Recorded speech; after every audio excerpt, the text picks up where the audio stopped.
Someone just drifted around the garage. They were headed straight for me. Hello and happy Thursday. Today is Thursday, January 7th. I am currently sitting in a parking garage, and here's why. I could not find, my room was not working. I was trying to do this video there, and I don't like the lighting. My room is messy. I'm having that, you know on TikTok when people are like, show me that you're depressed by showing me the pile of clothes in your room or whatever? Everywhere. It's a mess. It's ridiculous. So here I am at the top of a parking garage downtown where I live, and it is gloomy, but I think the lighting is okay. I think we're doing all right. So I thought today I would talk about my music favorites because music is my everything, obviously, for most people. And when I was trying to figure out what I wanted to talk about, what I wanted to film a video for, I love watching playlist videos and monthly favorites and stuff like that from people. And I just think 2020 has been such a crazy year. Happy New Year, thank God it's 2021. But 2020 was such a crazy, crazy year. And I think that one of the things that got me through 2020, that got a lot of us through that year, was the music that was released and music that we were all listening to. So I thought I would just share some of my favorites from 2020. Not all of this, I don't think all of it was released in 2020. I think most of it was. But I will have all the info and stuff in the description, and I'm going to show you all the titles and all the artists, and we'll talk all about it. So let's get started. Okay, so I thought I would start with the albums and then talk about just songs in general, because a lot of albums either came out or I listened to them a lot. So let's just start there. Okay, so the first album that I want to talk about is How I'm Feeling Now by Charli XCX. You guys, if you know me personally, you know that Charli XCX is probably one of my favorite artists of all time. Pretty much everything she does, I'm completely obsessed with. I absolutely love her. And so she released her self-titled album, Charli, last year, or I guess 2 years ago, in 2019. And it was amazing. You should go listen to it. And then when quarantine started, she announced that she was producing and doing an entire album during quarantine. It within 1 month, she wrote, produced, and everything, an entire album called How I'm Feeling Now. And what I love about this album is, aside from just the amazing tracks that are on it, that are just traditional amazing Charli music, she collaborated with so many people. She sent out tweets and posts on Instagram and stuff asking all her fans for art and lyrics and beats and stuff, and so everyone kind of just started sending her things that she collectively put together and used for this album, and it is so amazing. My favorite song off of it is 7 Years. I absolutely love it and definitely recommend it if you like any kind of pop, experimental, weird, alternative pop kind of stuff. That album is perfect. Next up is the album that we have been waiting for years, and I can't not mention it. It is Chromatica by Lady Gaga, and obviously I'm also an insanely huge Lady Gaga fan. Everything she does, I absolutely love her. I love her old stuff a lot, her Fame Monster era is where it's at for me, but Chromatica really got me because Joanne was the last official album she did aside from A Star Is Born. It was her last, I guess, big solo album, and I loved Joanne, but I was really happy that Chromatica is kind of a club scene, and I love that, especially for her, because that's very her, I think. And it took me a minute to love Chromatica, and here's why. I'm somebody who will listen to an album halfway through, pick a favorite song, and then just listen to that one song over and over. So it just took me a minute, but I love every single inch of this entire album. There's an Elton John collab that is absolutely phenomenal. My two favorite songs from it right now, because this actually changes a lot. 911 is my #1 favorite, will never change, all time. That's my favorite song from the entire album. And lately I've been really loving Plastic Doll as well. I think that Gaga has a really good way of including these metaphors that we really enjoy hearing in music, but at the same time they feel really literal. Plastic Doll is obviously the metaphor is she's a doll, but it's a very literal metaphor that you understand right off the bat, and I love that. And the music videos that she's been doing so far are absolutely amazing, and I'm loving every bit of it. Next is one that I actually forgot about until I went through my music the other day, because I just haven't listened to it in a while, but Future Nostalgia by Dua Lipa. This album came out, I feel like it came out of nowhere. I know we were aware that it was happening, but I just felt because I loved Dua Lipa's first album so much. I loved every single track from start to finish. I can listen to it nonstop and go insane. And this was such a different vibe for her. Like her whole aesthetic changed, everything that she was wearing and how she did everything changed, and I love it so much. Obviously Don't Start Now came out as like the single, and then Future Nostalgia came out, and both of those songs were absolutely amazing. I do think that artists have a tendency, and I feel like it's on purpose, to release they'll release a single for the album and it's never the best one. Like Stupid Love was the single for Chromatica. Love that song. Not even top 5 on the album. You know what I'm saying? And so I loved those 2 songs, but I was really excited when the album came out because Break My Heart is on like the last half of the album, and that song is absolutely amazing. That's my #1 favorite from the album, and I really, really love it. Next is one that is like different for me, but it's not. Like if you know me, it's not really different, but I don't feel like I radiate like this energy. Oh, I don't know. But a few years ago, like everyone else, I heard Smoke Signals by Phoebe Bridgers. And then I started listening to Stranger in the Alps, which was the album from that Smoke Signals was from. And I heard Funeral and Motion Sickness, and I love it. And I love all of it. And I love her, and I love the people that she works with a lot. And so when she released Punisher, I was like, okay, cute, like new album.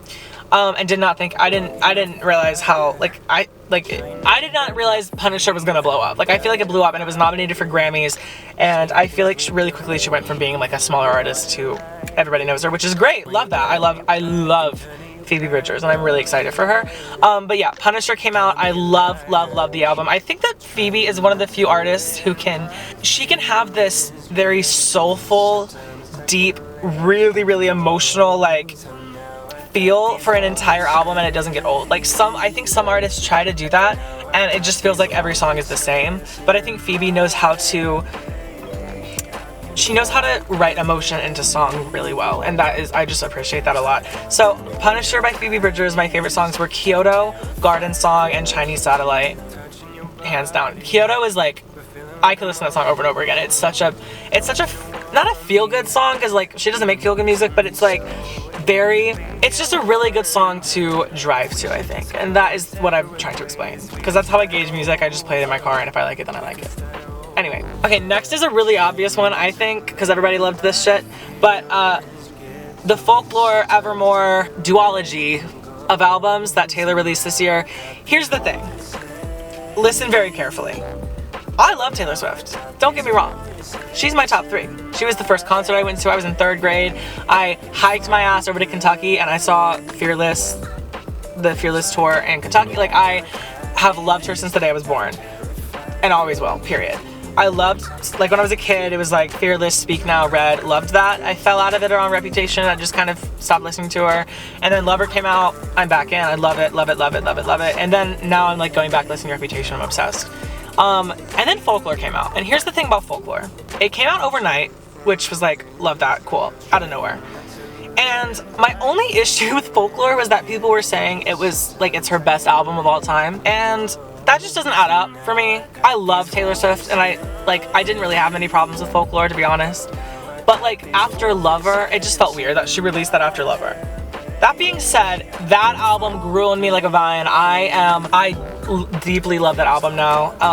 It just took me a minute. But anyway, so Folklore by Taylor Swift, my favorite songs off of it were Betty, and Invisible String. Those are my 2 songs. I really like the one. I like a lot of tracks from that album, actually. I think it has a lot of, I think she got really good at storytelling with Folklore and Evermore. And I love that. Like, I'm like a storytelling junkie. Like, I love that stuff. So, yeah, Betty, Invisible String, amazing. Evermore came out. That's when the game changed. Okay, Evermore is one of the top 5 albums of all time. If you watched my last video, I was literally driving to Party City and I was screaming every lyric to that album because I'm obsessed.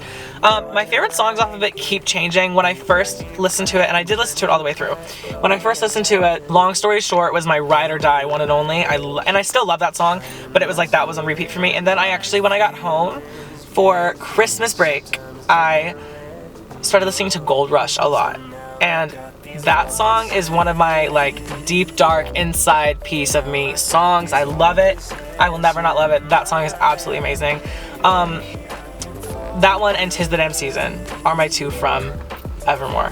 Okay, so this one I'm really excited about. I don't know why, because Troye Sivan released an EP called In a Dream this year, and I was so excited about this because I'm like an ancient Troye Sivan fan, like from the oldest days. Like I was, you know, like all of us were like, well, like Happy Little Pill was like 10 years ago, I don't even know, forever ago. And then Blue Neighborhood was like everything to me. Bloom was like the soundtrack to my sophomore, junior years of high school, like everything to me, and I love him. And of course, I love Charli XCX, and they did a song together called 1999, which is so good. So I was so excited when he released In a Dream, and it's like 5 songs, I think. And what I love about this album, or this EP, is that I really feel like it's different for him. Like, it's still pop, it's still, like, it makes sense for him now. Like, if you watch his progression and how he changes, like, how he looks and his style and the way he writes music and things, like, it makes sense, but it still feels so different, and I love that. It's a very, like, darker kind of pop, I think, and I was really excited for it. My favorite songs from it are Easy, Stud, and In a Dream. They're all such good songs, and I'm really excited to see like what else he does, and I hope he releases an entire album exactly like this EP, because the entire feel of it and the entire aesthetic of it is spot on. I just love it. Okay, and my last EP/album that I'm gonna talk about is called Heaven Without You by Love You Later. Quick little story. Love You Later, I don't know if, like, hopefully you guys know who she is, but if you don't, she is a brilliant angel artist, like, creative human being that I'm obsessed with, and she is from LA.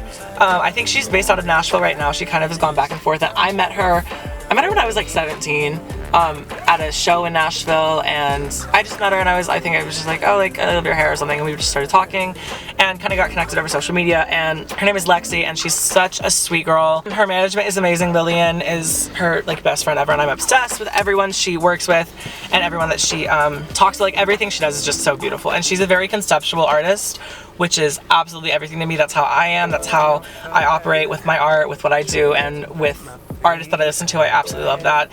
And you can really tell that she puts in work and time and like actual love and energy into everything she does. She pours her entire soul into her videos, into her writing, into her production, into her vocals. Everything that she does is 1000% authentic, and I love that, and I could go on for hours. But she released an EP called Heaven Is Without You this year that was just beautiful, and my 3 favorite songs from it are Making Plans and Blindfolded.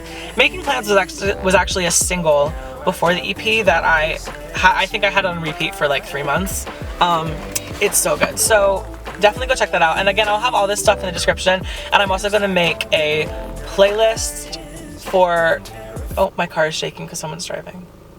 Somebody just pulled up next to me, and I can't do this. Hold on. Okay. They're gone. Okay, so now I'm just gonna talk about some songs, just like in general. These are either singles or they're from albums, but like I only listen to the one song. And there's a lot, so I'm gonna go through it pretty fast, and I'll probably have to cut some of it out. But let's just see what happens. One of my favorite artists ever is Isaac Dunbar. He's this kid from like, he's not a kid, he's like 18, but he's from Massachusetts. And I found him on SoundCloud years ago before he actually released a song, and I've just kept up with him, and I absolutely love him. Everything he does is insane. If I ever made music, I would want to sound exactly like him. It's beautiful. 2 songs that he released this year that I really loved are, no, 3 songs. 3 songs that he released this year that I really loved are Love or the Lack Thereof, Miss America, and Intimate Moments. He has a way of writing songs about really important things. Like Miss America is a very good song about America right now, and we should all go listen to it because it's really good. The next one is probably one of my top 5 songs of the entire year. August is the Fever by Ella Jane. Now, I heard Ella Jane, her first song was, I think it was her second song. The first song that I heard by Ella Jane was Nothing Else I Could Do, also an amazing song. August is a Fever is probably one of the most fun, like, feel-good songs I've ever heard. If you like driving to music, this is, like, amazing to drive to. Full main character. It's so good. It's a really good song that I can't stop listening to, and it will never get old to me. The chorus, when the chorus comes in with all the harmonies and all her voices, it's absolutely beautiful. Definitely go check that out. The next one is one of my favorite artists of all of 2020. I absolutely love her. Her name is Maud Latour. You probably know who she is if you have TikTok or if you have Instagram or maybe Twitter. She goes to Columbia, New York, and so I kind of found her through like New York people, but because I go to school there. But oh my god, like absolutely amazing pop music, like the epitome of what I love in music. I love Maud Latour. I love her. She's amazing, okay? My first song that I heard from her was Furniture. I heard it before it came out on TikTok. There was like a snippet of it. So good. It is like, it makes you want to be at a party and just start screaming. Like, it's so amazing. And then right when school got out for me and it was like summer vacation, she released One More Weekend, which is about like missing New York and wanting to go back, and I was so emotional, and I was just listening to the song on repeat nonstop, and I absolutely love it. And then after I got back to school this fall, she released Block Your Number, which also came at like a perfect time in my life for so many reasons, and it is very different for her. And I think it's not doing as well as her other songs, which confuses me because it's amazing. But it's such a good song, and she has an EP that came out, I think, in 2019. That's amazing, like genuine, just pure pop music that I'm obsessed with. But these singles that she's been releasing lately are very good. Like, they are on every single playlist that I make, I think. Like, I listen to them every day. They're so good. And I really think that a lot of you would like them. Like, you should definitely go check her out. This one is kind of a given. Like, I just don't think that SZA will ever release something that I don't love. I will never, like, everything she does, I'm like, yep, Grammy. And this past week, like, I think a few days ago, she released Good Days, which is just like, I just had to mention it because it's just such a good song. This next one, a lot of y'all are gonna think I'm weird for this, but if you know me personally and you've ever been in the car with me, you've heard me play this over and over. Ringtone by 100 Gex featuring Charlie XCX. It's very like weird and experimental pop, and I think, and it's featuring some other people too that I can't remember right now, but it's really good. It's just like, it's a banger. It's like very getting ready to go out. It's very on the way to the club. It's very getting the girls together. I love this song, and I'll play it and people are like, what the hell is this? And I'm like, you don't understand music because this song is so good. Speaking of more Charlie XCX, Charlie XCX started a band. I don't want to, this is a long story, but there's a band called Nasty Cherry, and she's like their manager, I guess, or founded them. And there's like a whole Netflix series about it. You can go watch if you want. It wasn't that good, but I love them. They're very alternative pop. They're very like edgy and like crazy weird girls that but I love it. And they released another their second EP this year, and my favorite song, it's called Chapter 2. And my favorite song off of Chapter 2 was Better Run. It is such a banger. My favorite Nasty Cherry song is called Live Forever. It's like my alarm and my ringtone. It's my #1 driving song. So if you're looking for one, Live Forever by Nasty Cherry is really good. Anyway, Better Run is a really good song that I think is just such a feel-good, fun, like, anthem. It feels like an anthem. It really does. So go check that out. Miss Audrey Mika released a song this past summer called Just Friends, and that was like my summer song. Like, that was my song of the summer, song of the like era. Like, I listened to it all summer. It's very like fun and like, oh, like summer party. And then this fall she released a song called Red Gatorade, which is so good. I can't stop listening to it. It's just got the melodies in this song are so catchy, and they're so like, I don't want to say vibey, but I think they're kind of vibey. You can feel the music really hard, and I just think it's a really good like getting ready to go out song. It's a really good like hyping you up for something song.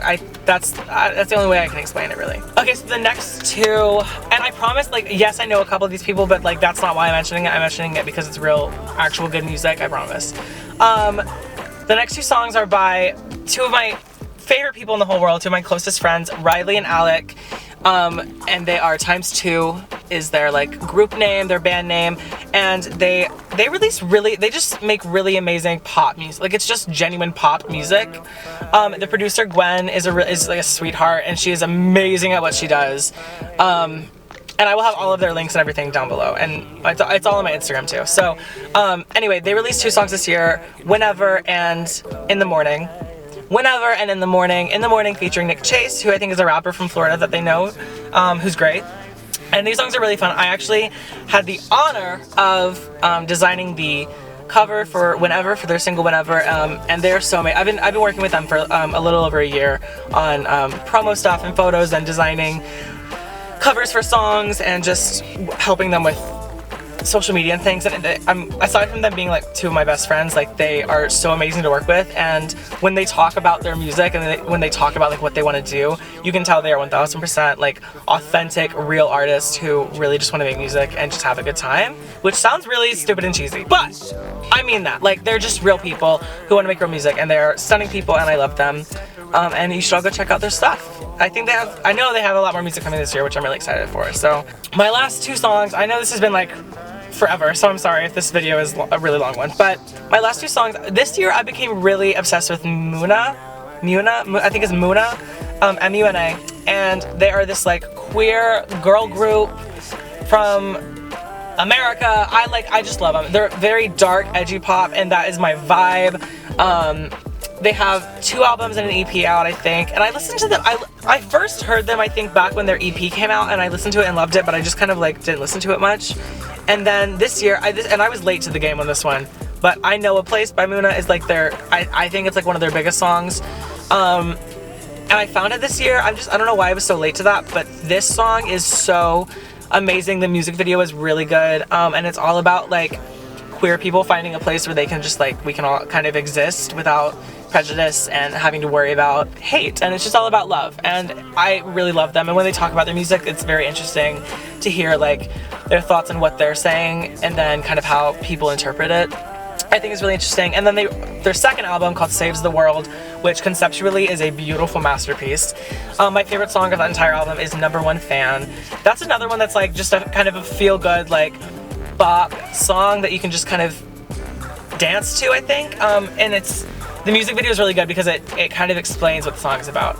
So you should all go watch both of those videos because they're very, very good. Alright guys, that is it for today. Thank you for watching this all the way if you did. I just wanted to kind of talk about some music and stuff that I've been enjoying lately. In a parking garage in my car. My car is my safe space, and so who knows how many more videos I'm going to be making here. Anyways, so thank you so much for watching. I hope everyone is staying safe and healthy and happy as this year is kind of starting up. I hope everyone's kind of staying aware of what's happening. A lot of crazy stuff happened yesterday in DC that I hope we're all aware of and being educated on and speaking out about. And let's not forget that we're still living in some really weird times and there's a lot of things to be done. So, you know, just stay aware, stay educated, and I love you, and I hope everyone is having a great week. I still can't do this. Okay, bye.